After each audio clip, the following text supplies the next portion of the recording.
ನಮಸ್ಕಾರ ಬಂಧುಗಳೇ, ಇವತ್ತಿನಿಂದ ಒಂದು ಹೊಸ ವಿಷಯವನ್ನು ನಾನು ಹೇಳಲಿಕ್ಕೆ ಹೊರಟಿದ್ದೇನೆ.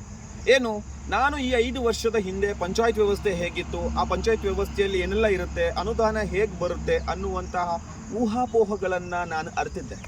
ಆದರೆ ಪಂಚಾಯತ್ ವ್ಯವಸ್ಥೆ ಒಳಗಡೆ ಬಂದ ನಂತರದಲ್ಲಿ ಪಂಚಾಯತ್ ವ್ಯವಸ್ಥೆಯಲ್ಲಿರ್ತಕ್ಕಂತಹ ವ್ಯವಸ್ಥೆಗಳೇನು, ಅವ್ಯವಸ್ಥೆಗಳೇನು, ಹಾಗೆ ಪಂಚಾಯತಿಯಲ್ಲಿ ಏನೆಲ್ಲ ಕಾಯ್ದೆಗಳಿವೆ, ಅದನ್ನು ಅಡ್ಡಿಪಡಿಸುವವರು ಯಾರು, ಈ ಪಂಚಾಯತ್ ಯಾರದ್ದು, ಜನಗಳದ್ದೋ, ಅಧಿಕಾರಿಗಳದ್ದೋ ಅಥವಾ ಮೇಲ್ಹಂತದ ಸರ್ಕಾರದ್ದೋ ಎನ್ನುವಂಥ ಸಾಕಷ್ಟು ಪ್ರಶ್ನೆಗಳು ನನ್ನಲ್ಲಿತ್ತು. ಅದೇ ರೀತಿ ನಿಮ್ಮಲ್ಲಿದೆ ಎಂದು ಭಾವಿಸ್ತೇನೆ.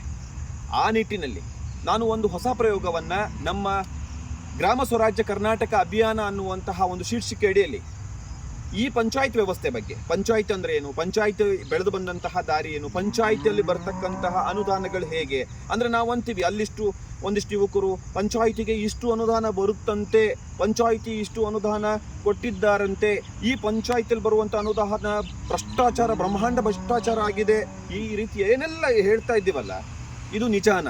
ಈ ಪಂಚಾಯತ್ ವ್ಯವಸ್ಥೆ ನಿಜವಾಗ್ಲೂ ಭ್ರಷ್ಟಾಚಾರ ನಡೆಯೋದಾದ್ರೆ ಯಾವ ಮೂಲದಲ್ಲಿ ನಡೀಬಹುದು, ಎಷ್ಟರ ಪ್ರಮಾಣದಲ್ಲಿ ನಡೀಬಹುದು, ಹಾಗೆ ಇಲ್ಲಿ ನಡೆಸ್ತಕ್ಕಂಥ ಅಧಿಕಾರ ಯಾವ ರೀತಿಯಲ್ಲಿದೆ, ಈ ಅಧಿಕಾರಿಗಳನ್ನು ಅಥವಾ ಅಧಿಕಾರ ನಡೆಸೋರು ಅಧಿಕಾರಿಗಳ, ಸದಸ್ಯರ ಅಥವಾ ಮೇಲ್ಹಂತದ ಸರ್ಕಾರವ ಅಥವಾ ಆ ಗ್ರಾಮದ ಪ್ರಜೆಗಳ, ಈ ಎಲ್ಲ ವಿಷಯಗಳನ್ನು ಒಂದಿಷ್ಟು ಮಾಹಿತಿ ರೂಪದಲ್ಲಿ ತಮಗೆ ಕೊಡುವಂತಹ ಪ್ರಯತ್ನ ನಾವು ಚಾಲನೆ ಮಾಡಬೇಕು ಅಂತ ಅಂದ್ಕೊಂಡು ಇವತ್ತು ನಾವು ನಮ್ಮ ಈ ಕರ್ನಾಟಕ ರಾಜ್ಯದ ಗ್ರಾಮ ಪಂಚಾಯತ್ ವ್ಯವಸ್ಥೆಯನ್ನು ಗಟ್ಟಿಗೊಳಿಸಿರ್ತಕ್ಕಂತಹ, ಬಹುಮುಖ್ಯ ಪಾತ್ರ ವಹಿಸಿರ್ತಕ್ಕಂತಹ ಅಬ್ದುಲ್ ನಜೀರ್ ಸಾಬ್ ಅವರು ನಮ್ಮೊಂದಿಗಿಲ್ಲ.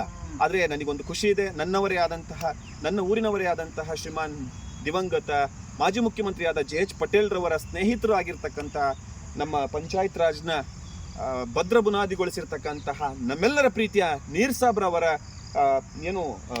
ಸಮಾಧಿ ಇದೆ. ಇಲ್ಲಿಂದ ನಾವು ಈ ಒಂದು ಹೊಸ ಆಲೋಚನೆಯನ್ನು ಮಾಡಿಕೊಂಡು ಪ್ರತಿಯೊಂದು ಹಂತದಲ್ಲೂ ಒಂದೊಂದು ಶೀರ್ಷಿಕೆ ಅಡಿಯಲ್ಲಿ ನಾವು ಈ ಪಂಚಾಯತ್ ವ್ಯವಸ್ಥೆಯ ಮಾಹಿತಿಯನ್ನು ತಿಳಿಸುವಂಥ ಪ್ರಯತ್ನದಲ್ಲಿ ಕರ್ನಾಟಕ ಗ್ರಾಮ ಸ್ವರಾಜ್ ಕರ್ನಾಟಕ ಅಭಿಯಾನ ಪ್ರಾರಂಭಿಸ್ತಾ ಇದ್ದೇವೆ.